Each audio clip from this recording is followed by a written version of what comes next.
Good morning. We are happy to welcome you to Reading with Maverick, and today we are reading a Seattle special. It is Wheedle on the Needle, written by Stephen Cosgrove, illustrated by Robin James. This is the 35th anniversary edition.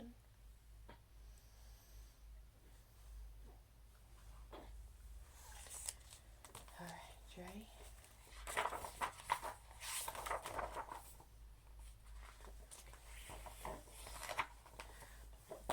Many years ago, before explorers sailed the Northwest, there lived a large, happy creature called the Weedle. He was pleasantly plump, covered in orange fluffy fur, and had big round red nose. He spent his days sniffing flowers and enjoying the peace and quiet that nature offered. Are you trying to get him? Are you trying to get the Weedle? Huh? Are you trying to get the Weedle? Get the Weedle, get the Weedle. There's the Weedle. Nice, fluffy, and orange.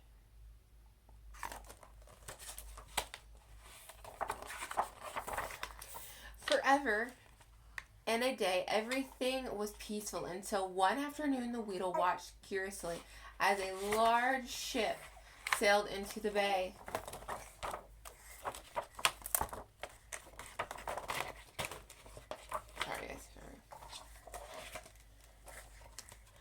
Laughing loudly, workers jumped from the ship and set about clearing the land and building this, that, and the other things. As they worked the whistle, and the more they worked, the more they whistled. All the whistling hurt the poor Weedle's ears. The whistling continued night and day, and the Weedle could get absolutely no sleep at all. Oh my goodness. With no sleep, he became grouchier and grouchier. I could totally see. I would totally be grouchy too. All that whistling and no sleep.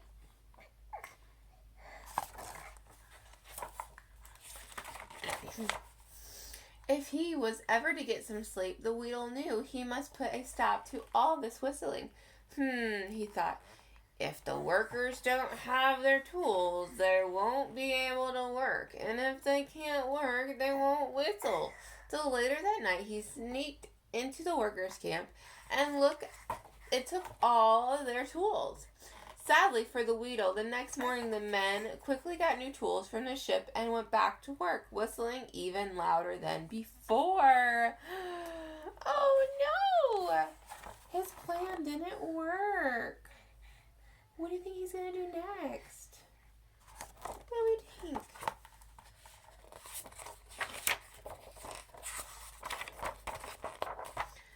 If anything, the Weedle was resourceful. He decided that the next best thing to do was to scare the workers. For them workers, we scare, they can't pucker. And when they can't pucker, they can't whistle. As we all know, a puckerless whistle is no whistle at all. One by one, he began creeping up behind them and growling at the top of his voice. Sure enough, the workers were so scared they couldn't whistle a whit. All would have been the Weedle's salvation, save for the one brave lumberjack who, to prove he wasn't scared, simply whistled. The Weedle put his hand over his ears and ran into the forest. Well, let me tell you, that did it. The Weedle knew he could no longer live near the bay, so he packed his belongings and left. Oh my goodness. He's trying so hard just to get his place back and get the people gone, and it's not working. Where do you think he's gonna go? He wandered high into the mountains, searching for a place far enough away from the workers that he wouldn't hear the whistling. He wandered and wandered until he came to the very top of Mount Rainier. He listened very carefully. What delight! He couldn't hear even a whisper of a whistle on the wind. He quickly unbagged his sleeping sack, his toothbrush with the squiggly on the end, and his white woolly pajamas. This was the quiet place he had hoped for.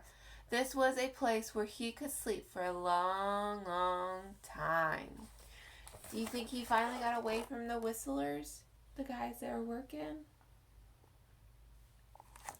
Let's see. He quickly brushed his teeth, washed his furry hands, and slipped into the woolly pajamas. Then he slid his big body into the sleeping sack, flopped his head on his pillow, and fell fast asleep. He was so happy in his deep sleep that his big red nose blinked on and off like flashing beacon on a tall pole. He slept through the night, through the day, through weeks and months, and on through several years. Oh, such sweet, sweet dreams. But after a long while, something woke the Weedle from his deep sleep. Oh my goodness, he slept for a long time. He slept for years. I guess he was in a very long hibernation, huh? Let's see. What made him wake up from his deep sleep? Whistling loud, whistling happy, whistling. He looked about, and much to his surprise, he saw that the workers had continued to build over the years and now had built almost to the edge of his mountain. But what was more alarming was that now everybody was whistling, children and workers alike. Oh no, the Weedle. What am I ever to do with all this whistling? I'll never get back to sleep. Oh my goodness. They kept building, and they built until they reached him. He began pacing up and down the mountain, mumbling and grumbling all the while. Then his nose lit up and smiled across his lips. Oh, I've got it, he chuckled, and with that he removed everything from his large striped bag, and with it dragging behind, he climbed to a very top of Mount Rainier. He stood on his fuzzy tiptoes, reached up into the sky and grabbed a cloud, then he grabbed another and another. One by one, he stuffed the clouds into the bag until he had it full to overflowing. What is he going to do with the clouds? What do you guys think? What's he going to do with those clouds? With the bag thrown over his shoulder, he set out for the source of his noisy whistling problem, the growing city of Seattle. The skyline of the city was filled with tall buildings, but the Weedle only needed one to complete his plan. And the one he chose was the Space Needle. If you've ever been to Seattle, you should know the Space Needle.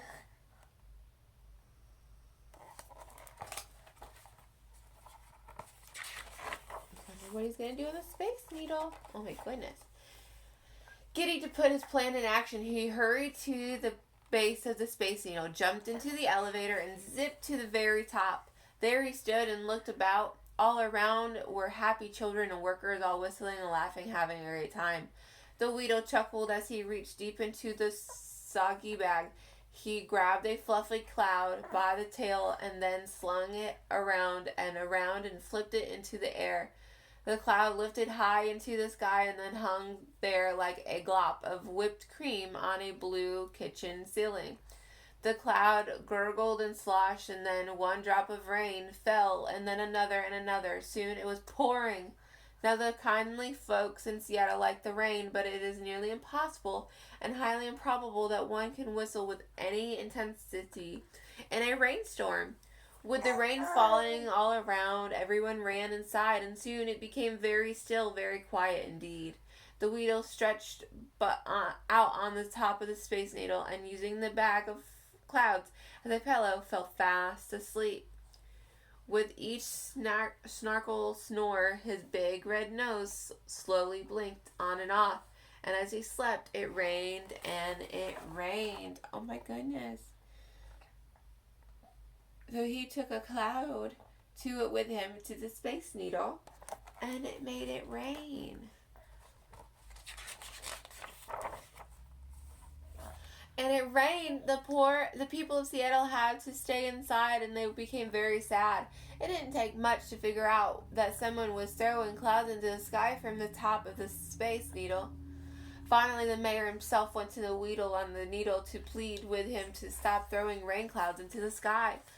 "Please," said the mayor, "would you stop throwing clouds into the sky? The kindly folk of Seattle love to whistle while they work, but with all this rain there is little to whistle about.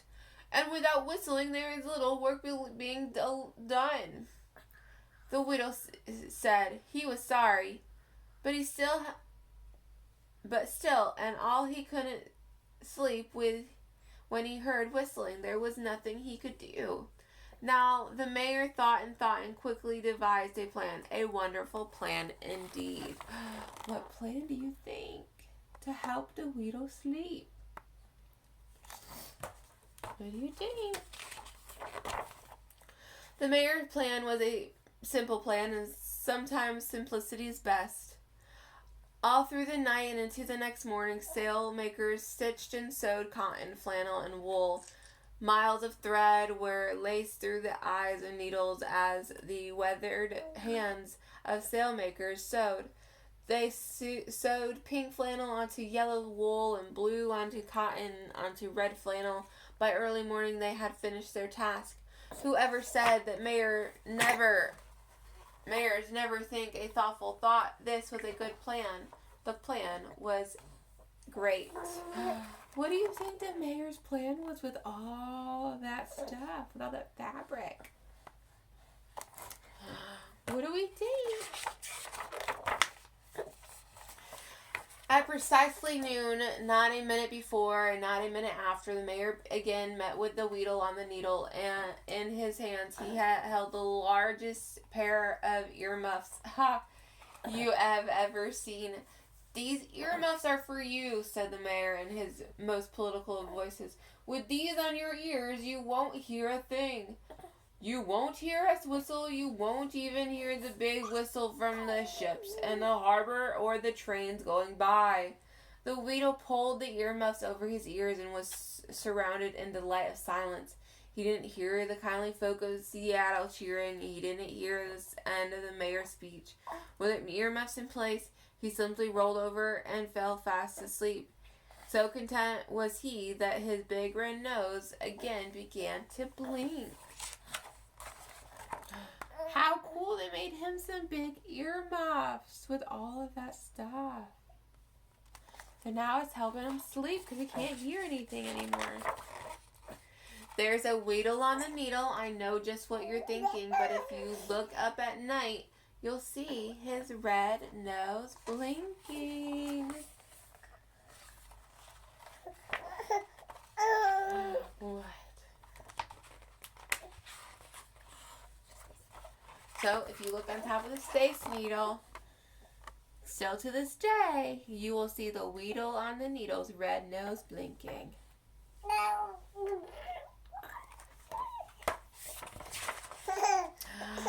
The end. Say thank you for joining us. If you go to Seattle, look for that Weedle on the Needle. See you later.